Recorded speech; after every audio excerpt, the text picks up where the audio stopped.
Se moito non amamos, gran santese facemos. Ola a todos, isto escribiu Afonso X na Cantiga de Santa María número 71.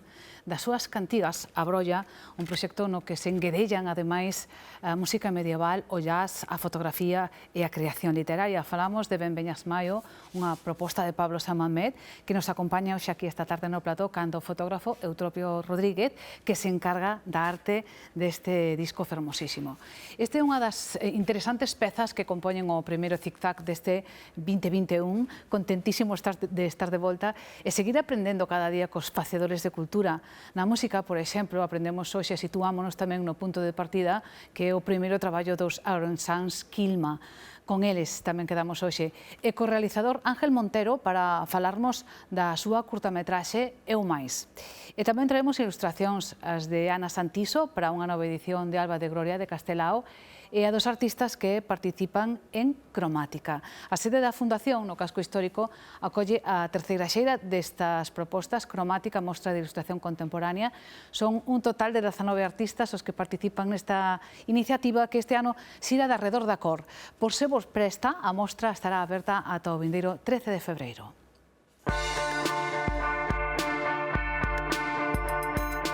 Fixemos unha selección de 19 artistas que experimentan, non? E innovan un pouco co que é a cor e coa técnica da cor, non? Sobre todo na maneira de representala, é dicir, hai artistas que utilizan cores máis planas, pasando a un nivel máis abstracto, noutros casos, formas geométricas ou incluso unha liña mínima, non? De cor.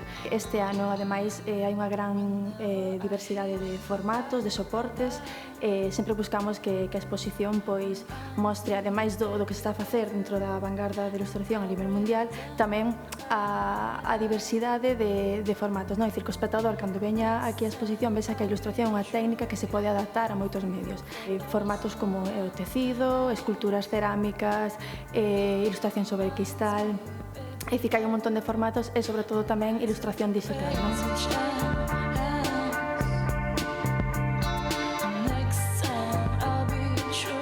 Pero no ámbito internacional sí que destacaríamos a presencia de Agatha Sorlet, que é unha francesa afincada en Londres, que obviamente ten moitísimos seguidores, ten moitísima repercusión e que destaca porque é capaz de plasmar sentimentos universais, non? Como de amor, de ruptura, etc., con simplemente dúas cores. É dicir, toda a súa obra se basa en liña negra e algún elemento vermello. Tamén temos a Sami Arif, que a nivel temático pois é unha artista moi potente, pakistaní, e que temos aquí a súa serie Woman of My Land, non? E que, bueno, ela está sendo unha das persoas unha das artistas que máis está revolucionando que o panorama actual do deseño contemporáneo en Pakistán, non? Entón intenta reflexar a través da súa serie o difícil que é intentar ser unha muller moderna, non? Na súa terra natal. Coco Daves, que é unha artista que xa é unha das promesas a nivel mundial, non? Da arte contemporánea. Incluso a revista Forbes mete unha analista o ano pasado das artistas máis influentes menores de 30 anos, sendo a única española que estaba aí.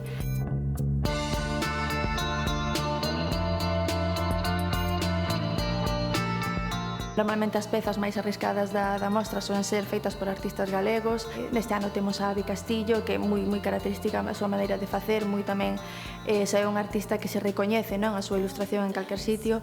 Tamén está David Méndez Alonso, que ven do mundo da moda. Están Óscar Raña, máis relacionado co GIF, coa animación, Tallone, da arte urbana, Iris Branco, que nos trae aquí un conxunto escultórico de bustos de muller que experimenta coa arcilla e o acrílico, e tamén Héctor Pichel, que creou dúas obras de profeso para a exposición.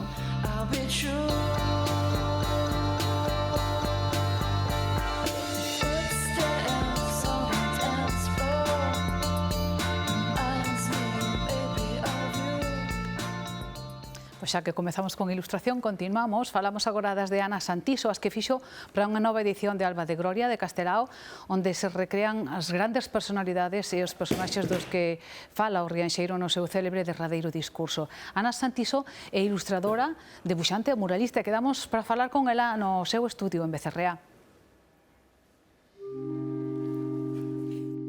Se no abrente deste día puidéramos voar sobre a nosa terra e percorrela en todas direccións, asistiríamos á maravilla dunha mañán única. Así comeza Alba de Gloria, o célebre discurso que pronunciou Castelao o 25 de xullo de 1948 no Teatro Arxentina de Bos Aires, un acto organizado pola diáspora para celebrar o Día da Patria Galega. 70 anos despois, a debuxante Ana Santiso púxolle imaxes a ese discurso nun álbum ilustrado que publica a editorial Galaxia e que comeza co resoar das campás por toda Galicia. Como o ritmo das badaladas, non? Aí fala de, pois eso, do son das campás da berengueila resonando polas rúas de Compostela e tal. E sí, como un pouco ese vaivén das campanadas, que teñen unha importancia así grande no texto, na ambientación do texto ao principio. Castelao evoca unha santa compaña de personaxes ilustres que contribuíron a configurar Galicia e a súa cultura. Entre outros, comparecen Prisciliano e os trovadores medievais, Rosalía de Castro, Eduardo Pondal, Otero Pedrallo ou Alexandre Bóveda. Cunha pincelada que extrema os detalles e con negros e brancos fortemente contrastados, Ana Santiso dibuxa a todas as figuras que evoca o discurso. Propúxenme facelo o máis fiel ao texto posible e o máis completo tamén. Por exemplo, pois tiña claro que quería que aparecen todas as personaxes e dos que non tiña así unha referencia de retrato ou eso, pois aparecen como calaveras, pero están todos. Por exemplo, na imaxe dos xoglares, que xa era un pouco da época, pois sí que hai así unha influencia das miniaturas románicas e quizá, sobre todo en aquela época, pois sí que estaba bastante influída por eses estilos, os frescos das igrexas e as miniaturas, e agora tamén. Alba de Gloria, peza clave da oratoria na nosa lingua e referente simbólico para o galeguismo e o nacionalismo, foi o derradeiro discurso público de Castelao, unha escena que recreou desta maneira Ana Santiso.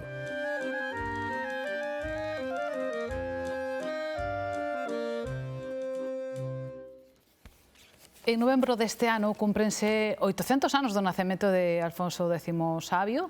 Mañá, de feito, inaugúrase unha importante exposición impulsada polo Consello da Cultura Galega sobre a relación de Alfonso X con Galicia a través de nexos como as cantigas de Santa María. E precisamente desde esas cantigas abrolla este traballo fermosísimo que teño na man, Benveñas Maio, unha proposta de Pablo Samamet, toda unha viaxe sonora a través da música medieval e o jazz. Escoitamos como soa e despois falamos desta fermosura.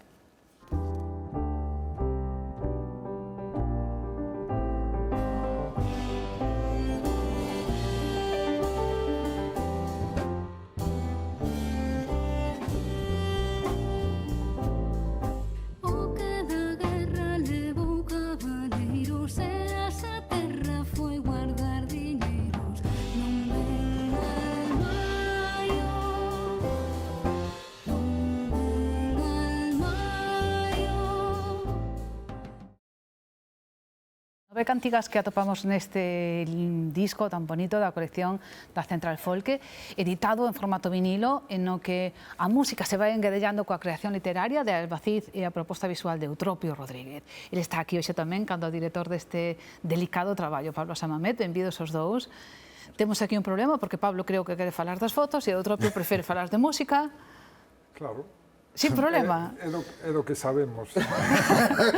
Eutropio, por favor, fálame do que hai musicalmente neste disco. Bueno, eu estou moi próximo ao jazz por vocación, por donde me formei, a miña fotografía ten sempre moito que ver co jazz. A parte, creo que, bueno, entendo un pouco o traballo de Pablo, entonces é un privilexio facer este traballo con el e deixar, como falábamos antes, deixar procesar, deixar fermentar o traballo de Pablo e poder regurgitar as fotos que se entenden con ese traballo dele. E co de Albacid, porque isto era un traballo a 6 mans. Pois todo isto que fermentastes, que regurxitastes, quedou nun traballo redondo, super bonito, super delicado. Falaba Eutropio do jazz, o jazz é un dos pés nos que se asenta, o outro, a música medieval.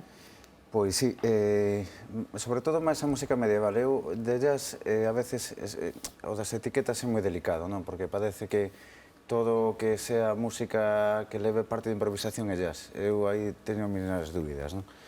Digo, desde o punto de vista de que creo que a improvisación existe en músicas de raíz europea, mesmo hai glosas medievales, hai moito tratado de tal, e está moi entroncada en distintos ámbitos, non? Pero sí, é unha mistura de, canto menos, de música antigua con unha concepción un poquinho máis moderna en base ás armonías, en base a certos patróns, non? Non traballou moitas mans, comentaba o Eutropio.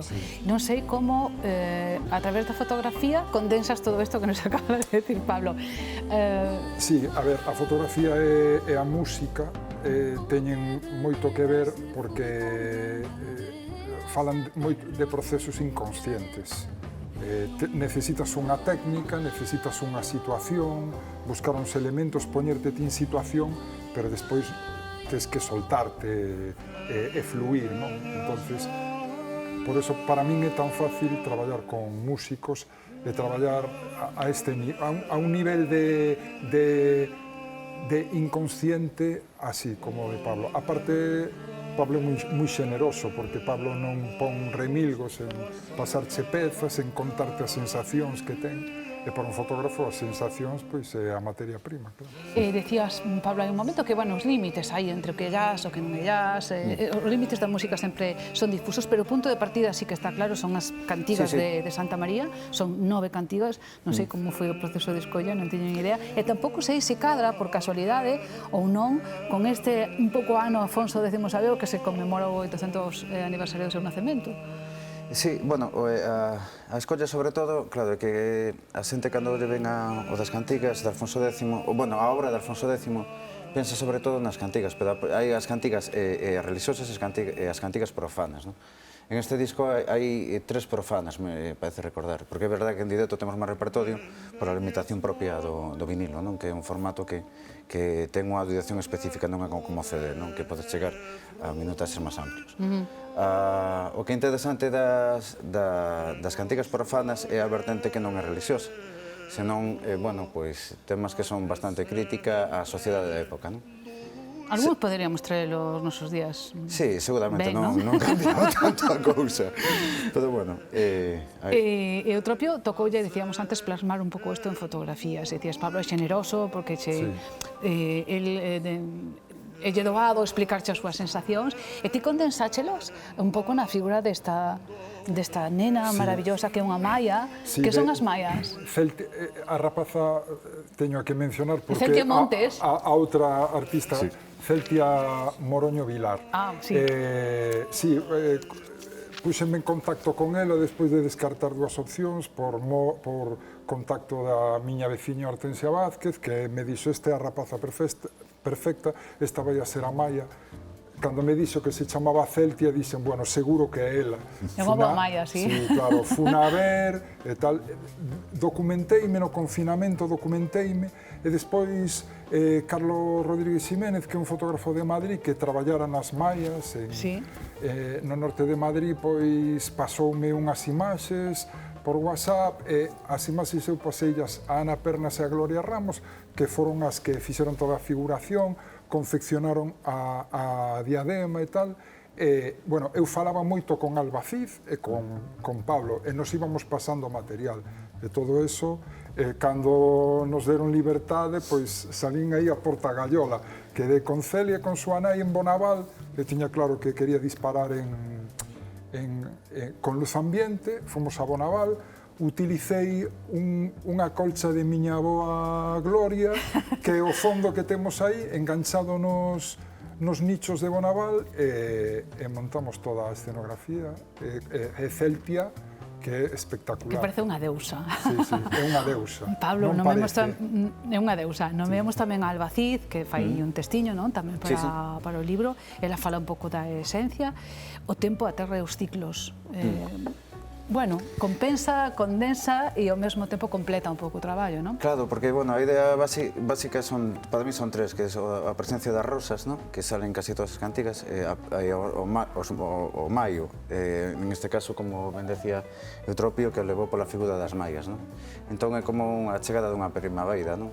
De que me pareceu sucedente eso, non? De poner a rapaza nova como chegada de algo novo, non? Tamén un proxecto novo, con xente nova. Sabes o que a mí me parece? Un proxecto moi atemporal, no sentido de que un pouco viaxeiro no tempo, non? Desde o medieval hasta o contemporáneo, e diría o mesmo caso das fotos, Eutropio. Esta nena podería ser unha nena de Europa do Leste, podería ser unha nena das danzas de Riobó, podería ser de moitos sitios. É un traballo que mistura un pouco todo, non? Incluso aí ten regustos mexicanos tamén. Podería ser tamén, efectivamente. Todo eso é inconsciente. Todo iso converte en moi universal, non? Sí, non non cabe dúbida que estaba aí.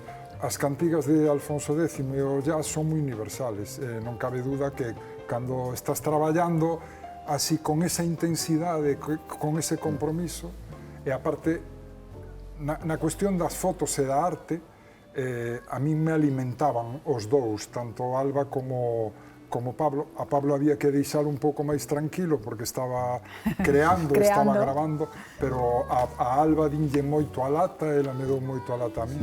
Bueno, de todo ese proxecto saliu este vinilo, que ademais ten aquí tamén unha foto de Celtia no medio, que dicías ti que, bueno, cando xira, bueno, unha maneira de sair ao exterior, non? Pablo, para rematar, quédanos menos dun minuto, e hai que nombrar a banda. Pois sí. Complicada de xuntar, e xa que están.